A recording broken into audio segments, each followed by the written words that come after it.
Hey guys, hope you're all doing well. Today, the gameplay in the background here is BF1, of course, on the Argon operation, and I'm using the Shosho on the support class, and this is a really nice kill streak. I did get revived a few times, but I don't typically use the Shosho because it's got such a slow rate of fire, but I was just being very careful and methodical in my playstyle on this particular round, and I thought that it would be a pretty decent backdrop for what I want to talk about today, which I think is something that could have a massive impact in a positive way on Battlefield 2018 and future DICE games going ahead. So what is this then? Well, today DICE revealed the new progression system and microtransaction system, let's say, for Star Wars Battlefront 2. Now, as we all know, back when the game launched, the progression system was very complicated, really hard to understand, and it also had microtransactions woven into it. So you could buy loot crates with real money, and in those crates you could get star cards, which would improve the abilities and characteristics of your characters in the game. And of course, there was a big uproar about this. I don't think microtransactions should ever be woven into progression because you're just going to get the pay-to-win mentality coming through. Now, there was the initial rebellion to that from the players of the game, and DICE and EA very promptly took out the ability to buy loot crates in the game. But I think they'd already done too much damage with this, and a lot of people who maybe were going to buy the game and saw what it was like in the beta or what it was like at the launch probably didn't, and because of what happened, the game's probably lost a lot of its player base. So they took that stuff out of the game and they said, you know, we're going to be working on new stuff, a new progression system, new microtransactions. We're going to come back and soon we'll be able to talk about it. And today they released a blog which details exactly what the new system is going to be. So they say in this blog post that there's been a complete redesign of the in-game progression system, and that's going to be rolling out on March 21st in a few days.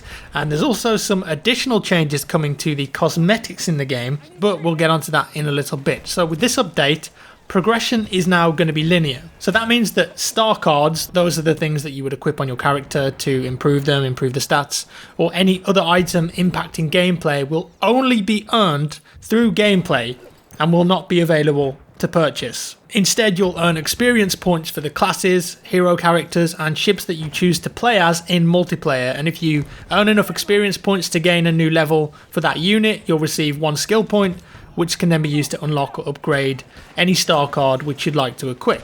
So straight away, they're coming out there and saying, hey, okay, you can no longer buy progression, you can no longer buy star cards or anything like that, and if you want to level up a particular class or character, you've got to play with it. Now really, that's how it should have been in the beginning, and I feel like sometimes with DICE games you do this big ring around a rosy where they've done something with the launch of a game, they've fixed it, and then they release another new game and they've taken 3 steps back and gone back to an old system. One gameplay example I can think of is just the grenade spam and the explosive spam in the games. They release the games, they're crazy. I mean, BF1 is still a crazy amount of explosive spam, but they do tend eventually to dial it back a bit. But then the new game comes out and it's like, oh, there's 10 new grenades that you can throw and all these things. But that's another topic. I digress. But anyway, what I just described there, that's how the new system in Battlefront 2 is going to work going forward. And also, if you've already earned stuff in the game in Battlefront 2, you're going to be able to keep it. So all of the star cards, heroes, weapons, or anything else that you'd already earned from playing the game are still going to be available to you with the update, regardless of how little progress that you'd already made. So you're not going to lose anything that you've already earned or paid for, let's say, with real money. And then it goes on to clarify that crates, the loot crates in the game,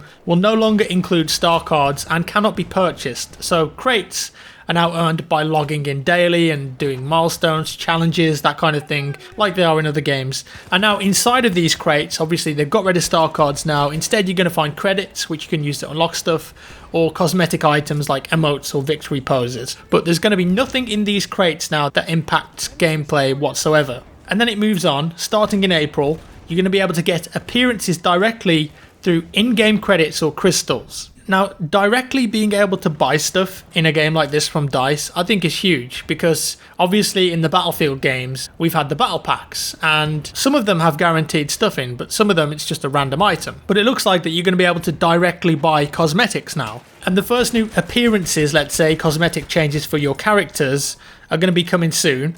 and it means that you'll be able to get like new looks for your heroes and troopers directly by using either credits, which you earn in game, so you can grind out those for free, or crystals, which are available to purchase in-game and through first-party stores. If you've ever dreamed of being a part of the Resistance as a Rhodian, then your chance is right around the corner. So crystals are still in the game, but they're the things that you use real money to buy, but you'll only be able to buy cosmetics with them. You won't be able to spend any real money or spend any crystals on gameplay mechanics, things that upgrade or change your character apart from the cosmetic appearance of it. That's a really positive change. The only thing for me is that I kind of wish that they would get rid of this virtual currency that they've created called crystals, and this is in all sorts of different games, like it's in Epic's Fortnite, for example. They use V-Bucks. Lots of freemium free-to-play games have made up currency. I mean, look at Xbox points, for example, you know, same thing. I just kind of wish that it was a direct price point on there. Like if I want to buy a Darth Vader that looks like a zombie or a samurai,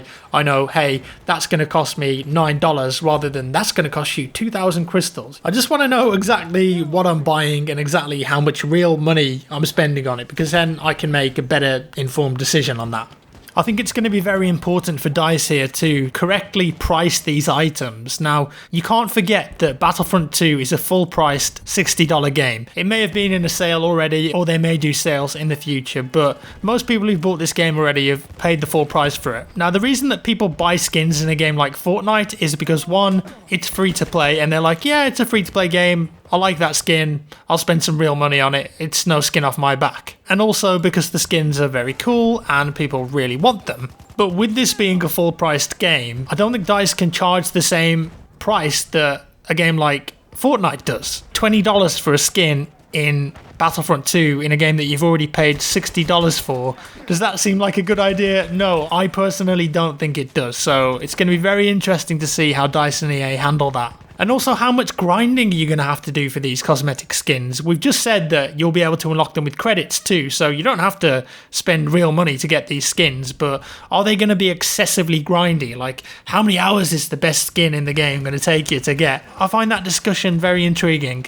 Now, alongside this, they also released a massive FAQ, which has got loads of questions in them that people in the community might ask. It's very in-depth, and I'll link it down in the description below. And it's got the kind of stuff like exactly how the progression system is going to work, what's going to happen to parts, how everything that you've earned is going to be reflected in the new games, what are skill points now, where have the crafting parts gone. They've also made some changes to the arcade mode, and that means that all star cards and weapons are going to be now unlocked in arcade mode at the epic level, so you can try out like the best combinations and help to identify how you want to spend your skill points maybe in the multiplayer. So overall, I think what DICE and EA have done here, if you read through all the FAQ and the bullet points, is they've delivered exactly what the game should have been like when it launched, and basically everything that the community was asking for in this game for the progression system and microtransactions element. It's there now. There's no more pay to win. You can't buy power anymore. It's completely gone, and the whole progression system has been simplified and made much easier to understand. And they've completely removed any paid loot boxes from the game. In my opinion, this is a very positive move for the game, obviously, but I think the bridge has already been burnt for a lot of people after what happened at the launch. Will this bring players back to the game? Yes, I think it definitely will. Some people will come back and play the game now. But I think going forward, what's really going to entice people to come back and play this game again is the seasons content. Like DICE said that instead of doing their usual season pass model where they might do just 4 map packs and they're all different themes, they're actually going to start experimenting and trying out new things. There were rumours that Conquest, for example, was going to come back to the game. That would be really sweet. So I can't wait to see if DICE actually experiment with this game a bit now that they've fixed all that progression and microtransaction stuff, and do some interesting stuff with the engine and the gameplay. Whatever the new content is going forward, I'd love to see them try something new here. Also, I'm very interested to see what cosmetic skins they're going to offer for the characters and heroes in the game, because we've talked about this before. Disney and Lucas often in the past had been very restrictive on what they could and couldn't put in the game as customization, so perhaps now maybe they've taken the reins off a bit and they'll be able to put some more interesting skins in there that people will actually want to spend real money on. So that's that, think of it what you will. But going forward, back to the original point, what I was talking about at the start of the video, if DICE and EA have opted for this new mentality for one of their AAA Star Wars games. Obviously, this is a reaction to what happened. They made a very big mistake with all the MTX and progression stuff when the game launched. This probably means that going forward, BF 2018 and maybe future DICE and Battlefield games won't have paid loot boxes in anymore. And I think that's an excellent thing. From a gamer's and from a consumer standpoint, if you want to put extra money into a game that already costs $60, then you want to be damn sure you know exactly what you're getting. And if they're going for this new cosmetics only mentality, I'm all for that. If it doesn't affect the gameplay and people want to spend their money on it, boom, put it in there. Especially if that means that we don't have to have stuff like a premium or a season pass. And it means that BF 2018 can focus on the gameplay and not get bogged down in the quagmire of microtransactions and loot boxes. So there we have it. This does make me a bit more optimistic for the microtransaction and loot crate situation in BF 2018. I know a lot of people think that DICE will just do the same thing and haven't learned their lesson, but I think the news today shows that yes, they are listening and maybe they have learned their lesson and they've done everything here that was asked of them, really. There doesn't appear to be any shady stuff going on with this new update. Obviously, we don't know the ins and outs of BF 2018 yet, but I'm sure that we'll find out very soon. Let me know your thoughts though down below, guys. Thank you for watching. I hope you enjoyed it. If you did, leave me a like down below. If you didn't like it, a dislike. Subscribe if you want to see more, and I'll see you in the next one.